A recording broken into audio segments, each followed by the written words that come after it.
kalau kita mukakan sesuatu undang-undang itu dan dilihat oleh orang sebagai ketinggalan zaman, maka dia tidak boleh mewakili masyarakat itulah. Itu kesilapannya. Oleh kerana itu, saya rasa sama ada hudud atau undang-undang Islam yang lain lagi, kalau kita nak kemukakan sebagai satu penyelesaian dalam masyarakat, kita perlu cukup bijaklah dan hati-hati. Bila hudud itu di-highlightkan, maka ia diberi dalam suatu gambaran yang tidak sempurna. Bila bebas sangat, tak ada disiplin. Bila orang melihat Islam dari kacamata barat, orang yang sudah menganut kefahaman liberal, demokrasi, kefahaman liberal, setiap orang perlu mendapat kebebasan yang cukup.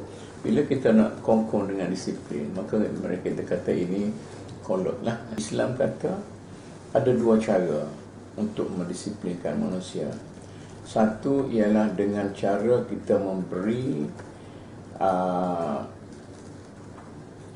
janji. Islam menjanjikan macam-macam kan, menjanjikan rahmat Tuhan, menjanjikan syurga, menjanjikan bidadari, nikmat dalam syurga, macam-macam. Yang satu lagi ialah Islam mengancam untuk disiplin ni. Kalau tak semayang masuk neraka, kalau jahat masuk neraka, dan kalau kamu berbuat jahat di dunia ini, kamu akan dikenakan hukuman yang berat. Bila disiplin ini semuanya masih jahat lagi, masih lagi melakukan perbuatan yang tak betul, maka barulah dihukum dengan hukuman yang berat. Nah, ambil contoh, paling kita takut ialah hukuman berzina. Potong tangan tak takut lah, hudung habis lah, tak nak apa. Tapi yang berzina ni mati dengan cara kena rejam. Yang orang yang muhsan ni mati kena rejam, sangat takut. Tetapi nak boleh rejam, mati sampai rejam itu, kita perlu faham bahawa orang ini ialah orang yang berzina di hadapan orang, di khalayak ramai.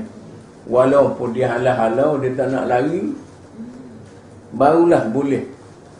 Orang macam ni baru akan direjam. Maknanya orang yang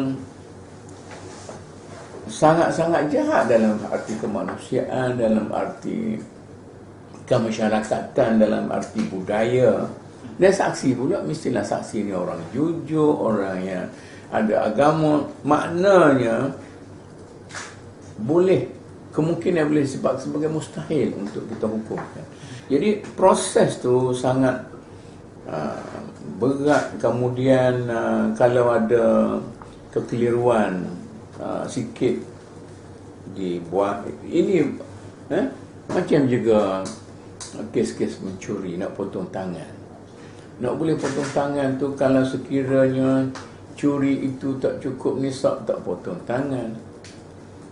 Kalau sekiranya curi itu bukan di tempat yang simpan yang sesuai, tak potong tangan. Kalau silap sangka dia anggap ini hak dia, kalau dia ambil saja-saja bukan nak milik, semuanya ni syarat-syarat yang penuh banyak. Objektif yang paling utama dalam Islam, hukum itu ialah untuk mendidik. Jadi maknanya hudud, dan hudud ini satu benda yang ditayang. Kalau kamu melakukan dengan penuh syarat-syarat, kena hukuman ini. Tetapi dalam realiti sebenarnya, dia akan turun kepada hukum alternatif lah, hukum ta'zir. So, macam mana kau Datuk melihat pelaksanaan hukum hudud di Malaysia ni? Saya belum cukup confident bahawa pelaksanaan itu boleh berjaya dengan secara yang baik. Cuma confident sikit pasal kita ni orang Melayu yang ada tata tertib yang cukup. Saya takut mereka yang bertugas dalam bidang itu sendiri tidak cukup wibawa dan tidak cukup faham untuk melaksanakan dengan secara yang lebih baik. Kajian juga perlu menghapuskan segala benda-benda yang boleh menyebabkan berlakunya keburukan ini. Misalnya dari segi infrastruktur TV kita janganlah sebebas yang ada sekarang.